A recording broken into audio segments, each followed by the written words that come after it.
Olá! Se você é cristão, provavelmente você acredita que o estudo da palavra de Deus é algo essencial na caminhada cristã.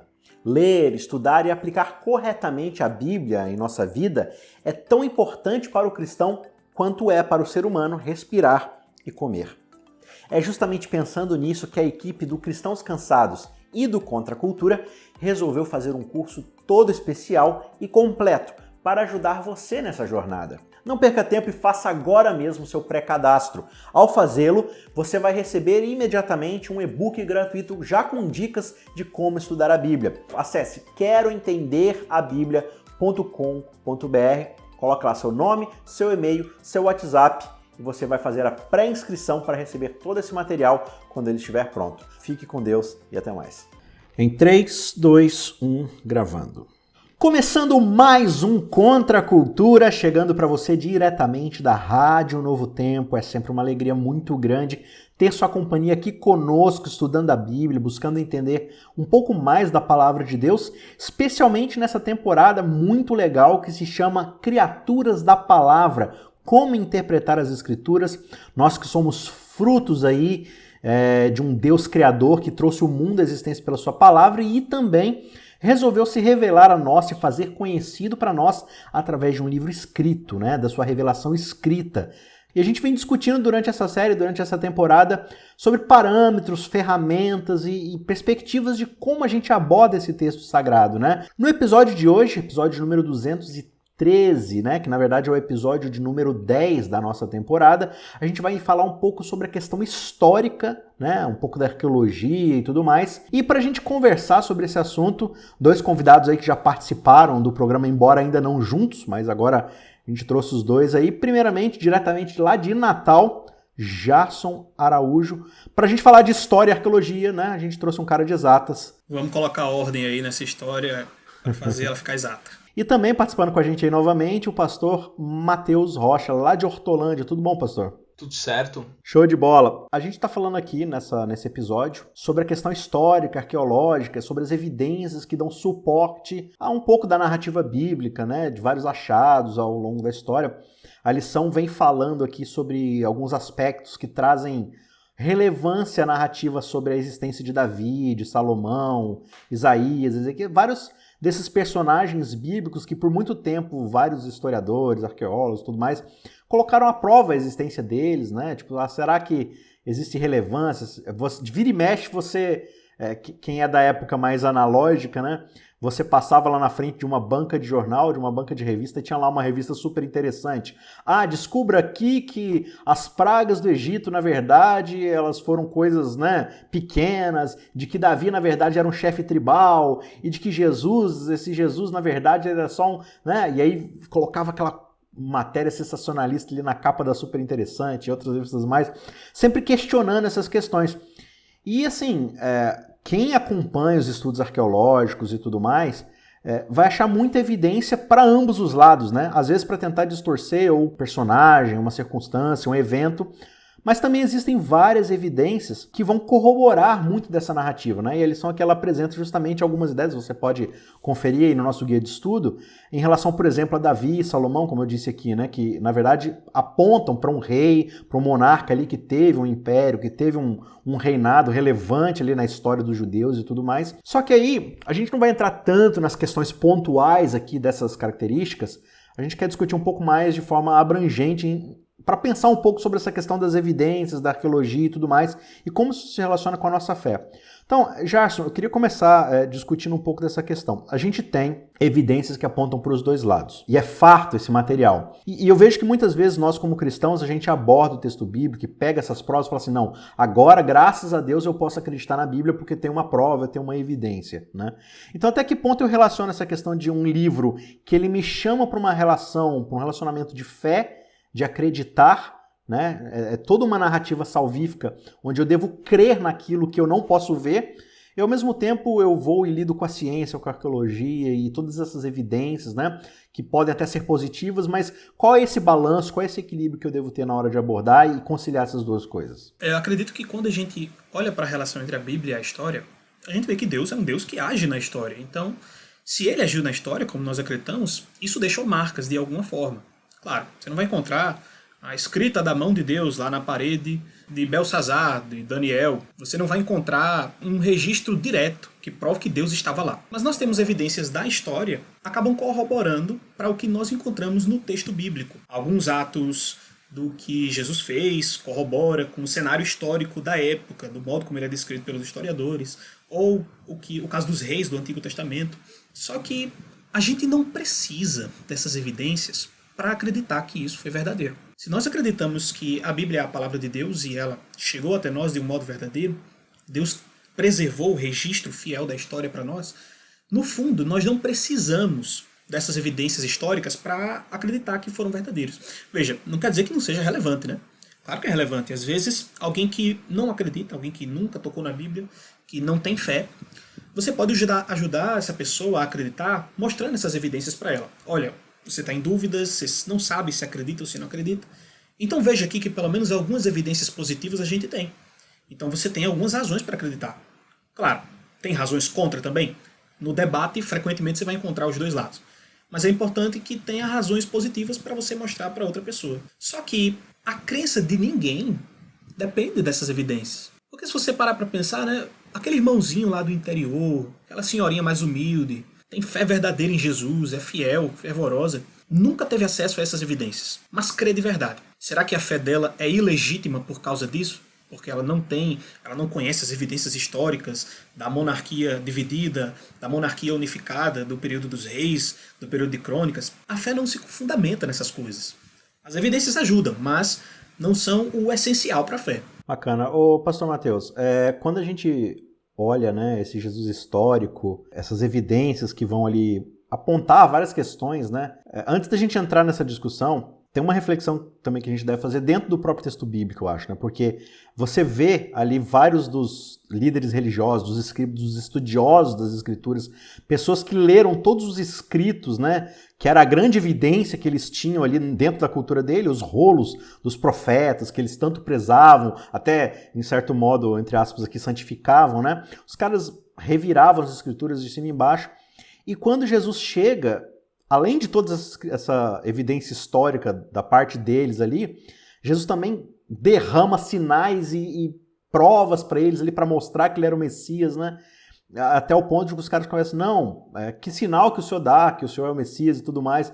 E aí Jesus fala, essa grande fala dele que é bem interessante, ele fala assim, olha, eu posso dar para vocês qualquer tipo de sinal, isso não vai fazer diferença se vocês já têm um coração que está inclinado a não acreditar, né? Você já tem um viés de dúvida, de incredulidade, não vai muito adiantar. E aí quando a gente vai para o Novo Testamento e tal, qual é essa perspectiva que nós devemos adotar em relação a ele hoje? A gente olha para isso, vê essas narrativas de Jesus, de milagres, e ao mesmo tempo a gente olha para 4 evangelhos que cada um dá uma perspectiva e às vezes elas não se encaixam uma com a outra, né?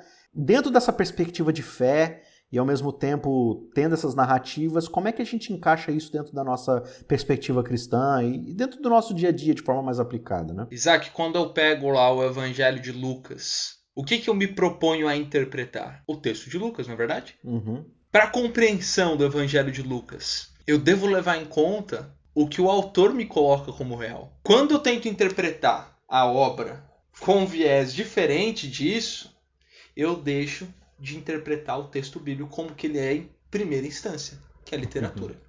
Se eu for fazer uma leitura aí de um livro que todo mundo conhece, Crônicas de Nárnia, né? Os volumes lá, e eu vou fazer a leitura e já falando assim, não, isso aqui, nada disso aqui é real, né? Vamos tentar investigar o que tem de realidade nesse livro.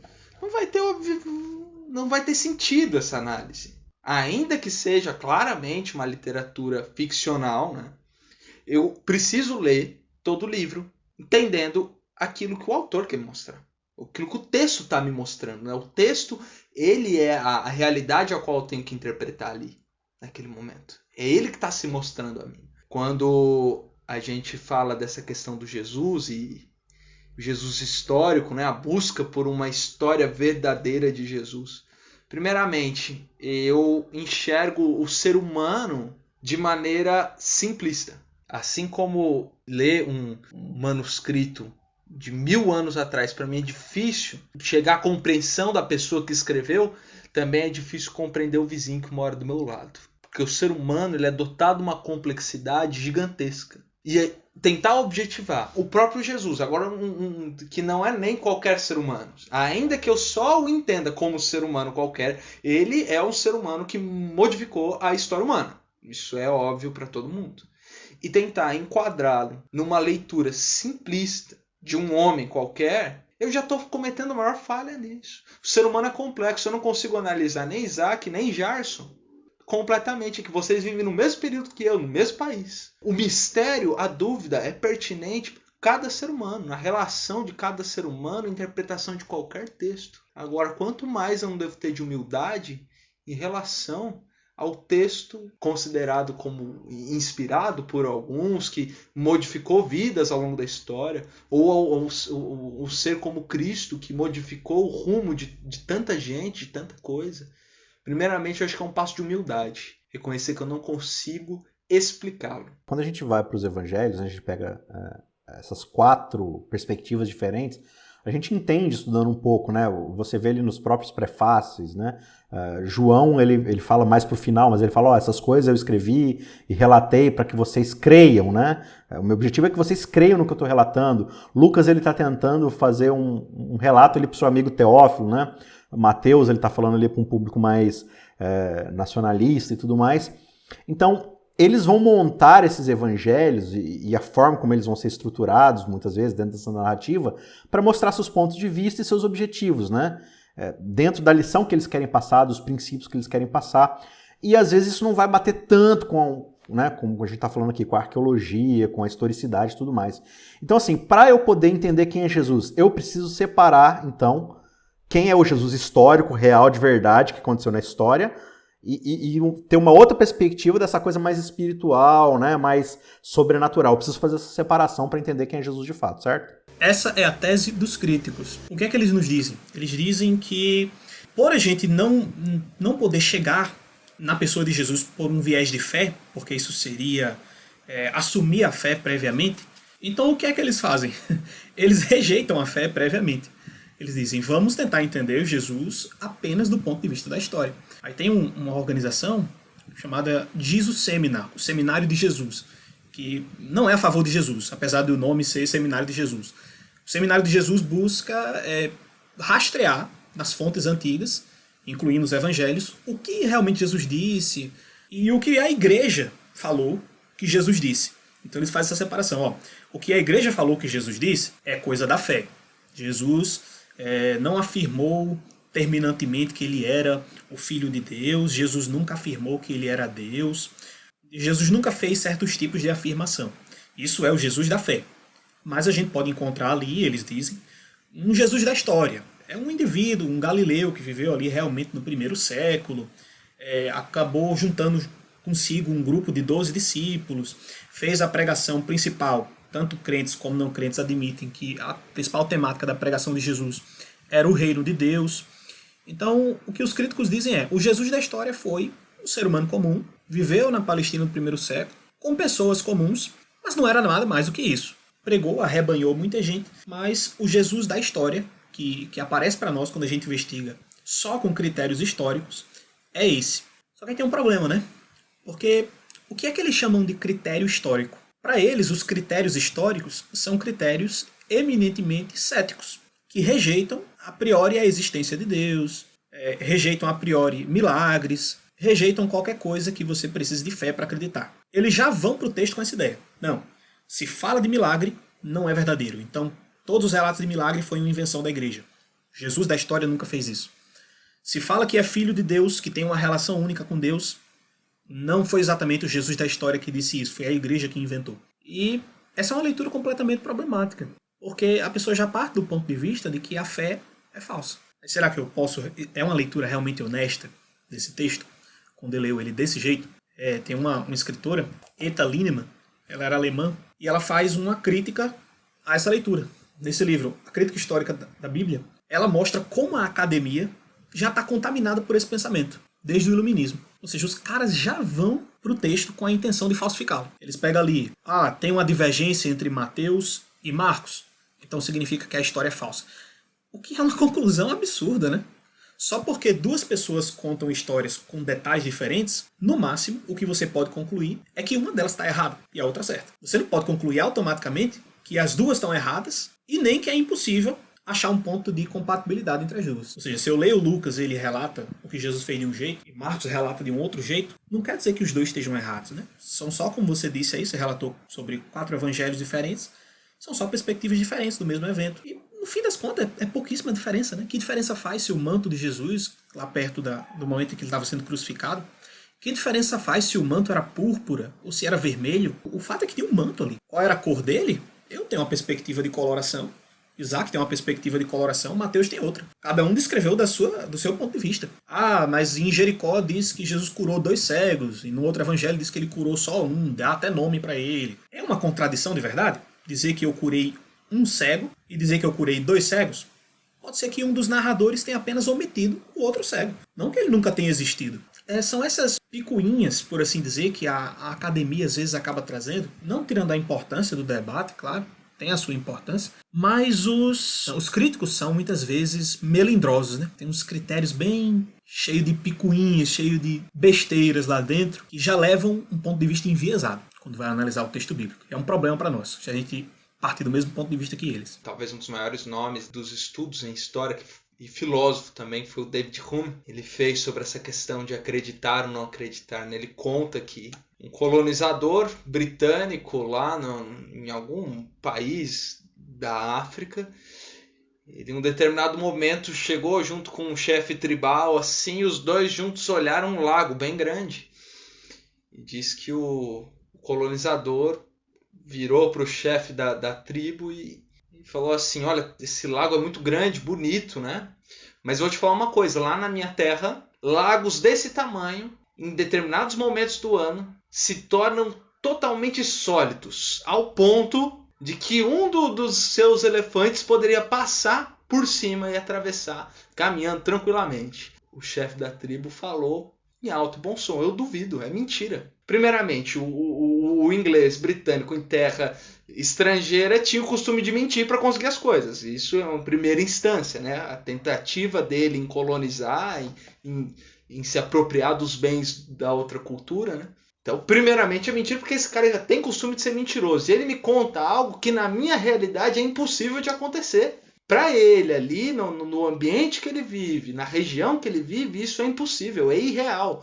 E o David Hume fala assim: ele está certo em não acreditar. Mas não é por isso que necessariamente ele está certo. Então a não compreensão ou a compreensão que eu tenho de um fenômeno, a compreensão que eu tenho da história, que eu tenho da religião, talvez academicamente, na minha experiência empírica, seja impossível de negar. Só que ainda assim eu posso estar errado. Uhum. Porque a verdade, ela transcende a minha capacidade de testá-la. Às vezes a gente acha que precisa apresentar o evangelho para a pessoa, ou precisa apresentar a verdade bíblica, qualquer que seja ela, e a pessoa tem que acreditar de imediato. Só que não é assim. Às vezes as pessoas, como o Mateus exemplificou nessa história, elas têm filtros, elas já têm uma história construída. E muitas vezes as barreiras que ela construiu na história, muitas vezes até sem culpa, vai impedir essa pessoa de acreditar naquele momento que você apresentar. Mesmo que você mostre o maior fato do mundo, o maior fato possível, a maior comprovação, a pessoa não vai acreditar, porque existem barreiras para ela ali acreditar naquele momento. E, pessoalmente, acredito que Deus leva isso em consideração. Ele não vai julgar o indivíduo como tendo rejeitado a mensagem se naquele momento ele não estava apto para ouvir. Eu acho que Deus é muito justo em considerar essa pessoa, quando ela ouviu, ela estava apta para entender. Essa mensagem ela realmente penetrou na mente, de modo que o indivíduo realmente tinha uma escolha a ser feita. Porque às vezes você está tão condicionado a rejeitar, né, que você não está nem fazendo uma escolha. Cresceu numa família, por exemplo, de pais céticos, todo dia ouvindo que Deus não existe, que você é guiado pelas suas próprias concepções, não existe ninguém acima da história guiando tudo, de que a vida é sua, é você que manda nela. Aí o cara chega, um missionário fala para ele: Jesus te ama, Deus existe, quer levar você para a vida eterna. Tem tantas barreiras ali que vai impedir essa mensagem de entrar na alma da pessoa, que eu acho que Deus não vai julgá-la por aquele momento. Vai julgar depois, quando ele tiver a oportunidade de ouvir a mensagem abertamente e aceitá-la ou rejeitá-la. Só pra gente não ficar irritado, né? Quando a gente apresenta uma evidência para alguém e a pessoa não aceita de imediato. Tem muitas coisas ali naquela mente que só Jeová sabe, porque só ele sonda as mentes e corações, né? Só ele sabe o que está ali, que fez a pessoa rejeitar ou aceitar. A gente com essa herança meio pós-iluminista, né? A gente meio que entendeu, em certo ponto da história, que o evangelismo, na verdade, ele se dá por uma apresentação de evidências, né? E quando você vai para a Bíblia, a narrativa é completamente, parece que é meio completamente diferente, assim. Essa ideia da fé, ela vai sendo trabalhada dentro de uma narrativa e você é convidado a fazer parte de uma história. E a gente falou assim, não, entrar no reino de Deus é você ter um conjunto de doutrinas, um conjunto de evidências que deem base e tal. E aí você apresenta, como você falou, né? Ó, tem essa e essa evidência aqui, ó, você precisa crer. O cara fala assim, cara, mas isso não se relaciona comigo, né? Eu sou, sei lá, eu sou um indiano e meu lago nunca congelou. Então, assim, essa sua evidência não me diz respeito, né? E na verdade, assim, o Espírito Santo, às vezes, ele vai estar trabalhando de um jeito completamente diferente do que aquele que a gente costuma esperar, né? Aí você tem Jesus falando de um vento que vem de onde quer e vai para onde quer, na hora que quer, como quer, quando quer, e a gente quer padronizar, né? A gente quer colocar dentro de uma realidade industrial, de produção de série, falar, ó, eu te apresento, você acredita, você é transformado, e não é bem assim, né? Onde é que eu acho esse equilíbrio? Onde é que eu traço essa linha de ter, assim, uma fé racional, porque também não adianta ter uma fé, assim, maluca, né? Aquele fideísmo de eu acredito só por acreditar, né? Só que ao mesmo tempo, onde eu encontro essa divisão ali de uma busca pela verdade e separo isso de necessariamente só defender meu ponto de vista, só defender que minha doutrina está certa, né? Só defender as coisas que eu já acredito, o meu viés e tudo mais. Simplesmente para provar que as pessoas estão erradas naquilo que elas acreditam. Dilthey foi um pensador, filósofo, historiador, e ele questionou essa questão da história. Ele falou assim, estão tentando transformar o estudo da história como se fosse um estudo matemático, né? A área do Gerson, né? Como se simplesmente você a sua interpretação fosse como que uma lei matemática, e não é. E aí ele questiona e fala que na realidade a história ela é muito mais ampla e subjetiva.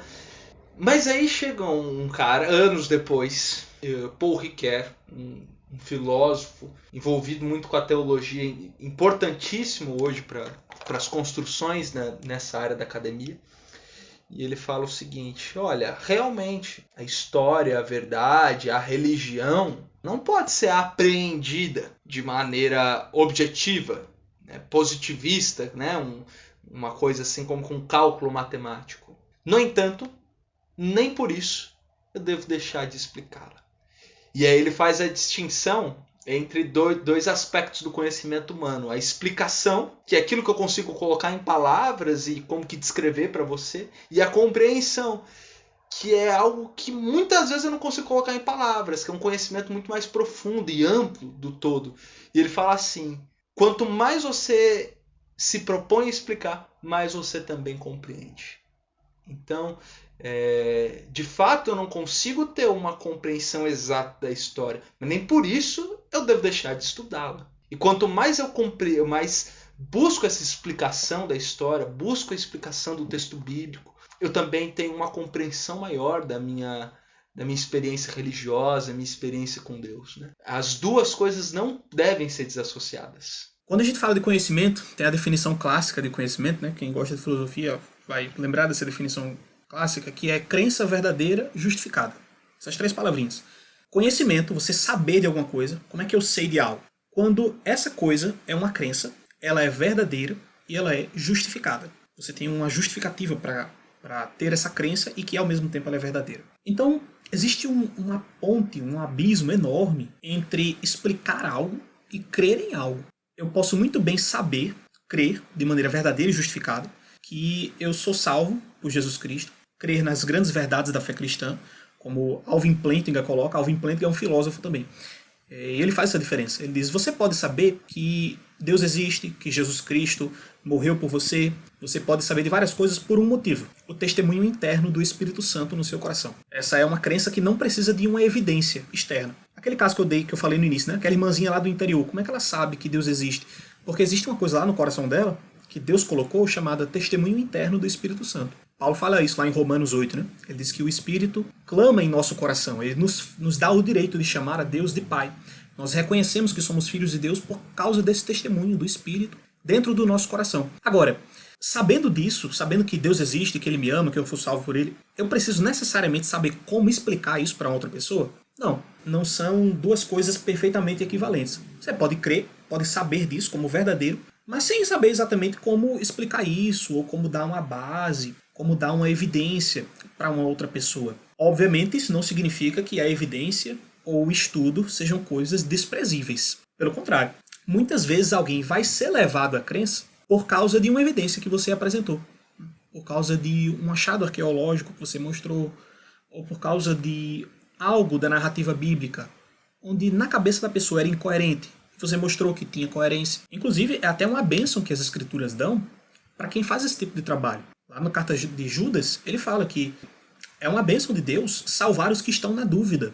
Ou seja, aquelas pessoas que têm dúvida, que quer seja para ingressar na fé cristã, para começar a acreditar em Jesus Cristo, quer seja aquelas dúvidas que estão querendo tragar a pessoa, retirá-la da fé, quem vai lá e sana essa dúvida, fez a pessoa entrar no reino de Deus pelo Espírito Santo, ou impediu ela de se afastar, essa pessoa está fazendo algo que é da vontade de Deus. E muitas vezes Deus quer que você faça isso como? Mostrando uma evidência, mostrando um dado arqueológico, mostrando um argumento filosófico, o que não significa que essas coisas são necessárias para fundamentar a fé. Então, quando você compreende isso, é como se acontecesse uma espécie de mágica na sua experiência de fé.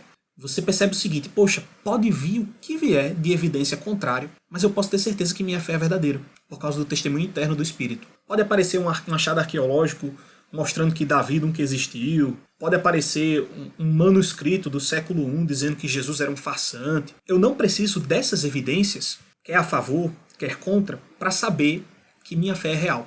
Eu posso saber disso através do testemunho interno do Espírito. No fim das contas, é o que Paulo vai falar lá em 1 Coríntios 2, né? Que as coisas espirituais, elas precisam do Espírito para serem discernidas, né? A nossa mente carnal, ela vai estar apegada a essas coisas e muitas vezes não é por aí que o Espírito Santo está agindo. Claro que ele vai utilizar todas as ferramentas possíveis, tudo que está disponível. E isso também, né, essas evidências na história também são uma graça divina de Deus, de se mostrar, de se fazer conhecido, né? Então, no final das contas, o objetivo é alcançar as pessoas e Deus mostrar o seu caráter e mostrar seu plano da salvação. Infelizmente, a gente chega ao fim desse programa, tá bem interessante, mas a gente vai continuar essa conversa no episódio da semana que vem, falando um pouco sobre profecia, e aí também segue um pouco da relação da história, né, se encaixando nisso daí. Então, você é nosso convidado, quero te chamar mais uma vez para acessar lá, se você ainda não se inscreveu, em queroentenderabiblia.com.br, faz seu pré-cadastro lá, que no final do ano vai sair aí um curso básico de regras, ferramentas e princípios para você ter uma melhor leitura bíblica, se inspirar mais na palavra de Deus para aplicar aí os princípios divinos na sua vida. Beleza? Um forte abraço e a gente se vê na semana que vem. Tchau, tchau.